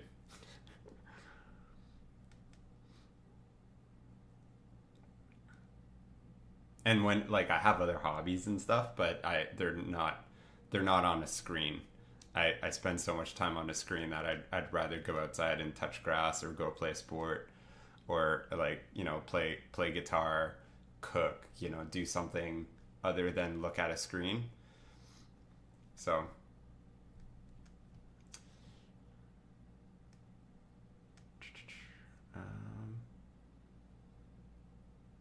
any tips for creating good portfolio to get a job? So I'd say make sure that you tailor your portfolio to the type of job that you want. if you're trying to be a splash artist, make sure you have splash art in your portfolio. If you want to be a character designer, make sure you have character concept art in your portfolio. You know, don't have splash art in your portfolio if you want to become a character concept artist. I mean, you can, to show that like you can render, but you want to really focus your portfolio. Um, try to be specific and focus on quality over quantity. You know, it's better to have 3 projects that are phenomenal than 50 projects that are very like subpar. And yeah.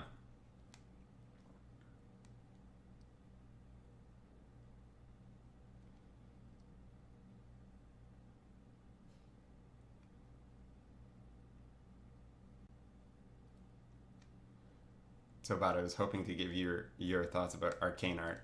I mean, arcane art's fantastic. Just because I don't watch something, it doesn't mean that I don't know about it. I will definitely know about the art. Um, I love art, right? I'm in the art world. I follow a lot of artists. I know artists that have worked on arcane. So like, it's not like I follow the art world, and so if you want to, you know, you want me to talk about the art of arcane, I could go on about it forever, but it's fantastic. Like the art styles, um, amazing. Fortiche Studios is amazing. Like the French studio that's worked on it, they do really really awesome stuff. So yeah, cool hand painted 3D stuff. It's a cool blend. I find I find the art of the animes inspiring. The storytelling can be really cool too, but yeah, it's a lot of time involved. You know, like looking at One Piece, for example, it's like over 1,000 episodes. Like that's so much time to invest. So, anyways, um, do you think doing art as a job sort of ruins the fun of it? We always hear people say that once a hobby becomes a job, it can lose its fun. Do you think that applies to art? It can, and it also um, cannot. That's a choice that you kind of make, and depending on how you treat art and what kind of career decisions you make, it can or can't. It will go one way or the other. For me, it's felt like a job, and it's also felt like a hobby, and it's also felt like a passion, and it's been all of those things at one point or another in my life. When I found that my job was kind of taking over my life, it obviously felt very tedious, um, and I could slowly build resentment against it. But just because something is a job, it doesn't mean it's a bad thing. You know, everybody has a job, or everybody should have a job if they're trying to, you know, provide, um, do their part for society. But I think it's the biggest. Um, I feel super lucky to be able to do my passion as a job, even if it does feel like a job every once in a while, or I need to treat it like a business or treat it more professionally. I don't think that's a bad thing, though. I feel um, really, really privileged to be able to do that.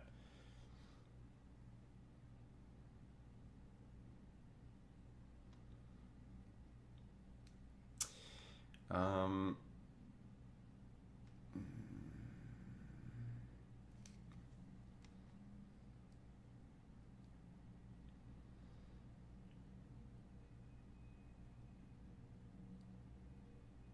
how come you're not on Twitter?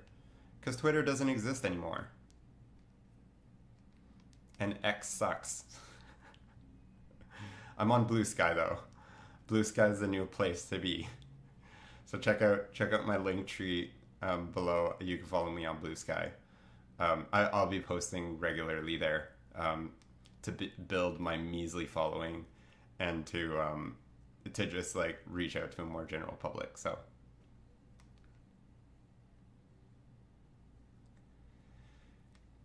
how do you take revisions rejection when your idea doesn't match what was demanded? Well, first of all, Ched, you want to make sure that your ideas are in line with what is asked from you. Sometimes they can like higher ups or your managers can contradict themselves um, by asking you to do something, and then when they go to revise your work, it's different. But it's important that you don't take it too personally. After all, you are hired to solve a design problem, and you're hired to do that for a client, not for your own personal project. So you're helping to create a product at the end of the day, and if the product isn't, the client decides what the product is, like you don't decide what the product is.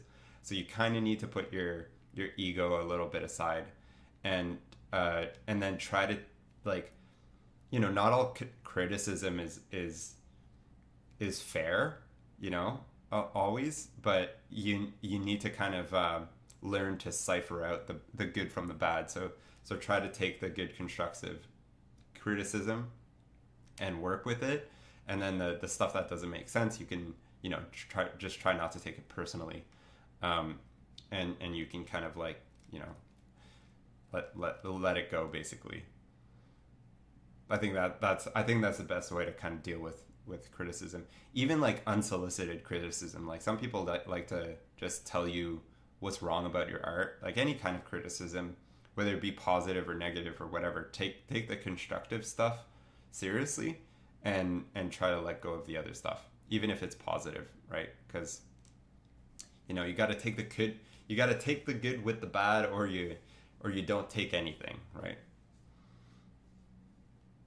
Like, you say you don't care what people say about your art. That means you don't care whether what they're saying is positive or negative. You can't be like a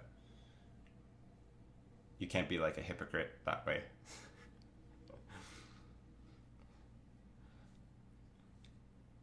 Or artists preferring blue sky over Twitter.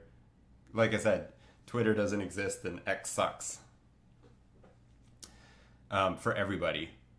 It's not just artists. The algorithm's better, the community's better. There's not a bunch of spam and scam. The way it's managed is better, etc. So I'm sure it's not perfect, but yeah.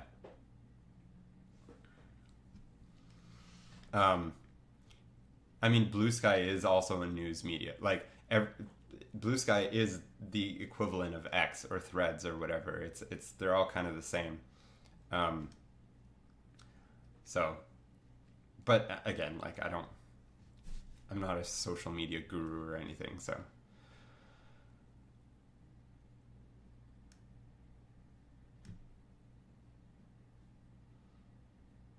Okay, well, that's it. I'm gonna let you guys go. Yeah, it was a fun stream. Thanks for all the questions. I'll see you guys on Blue Sky.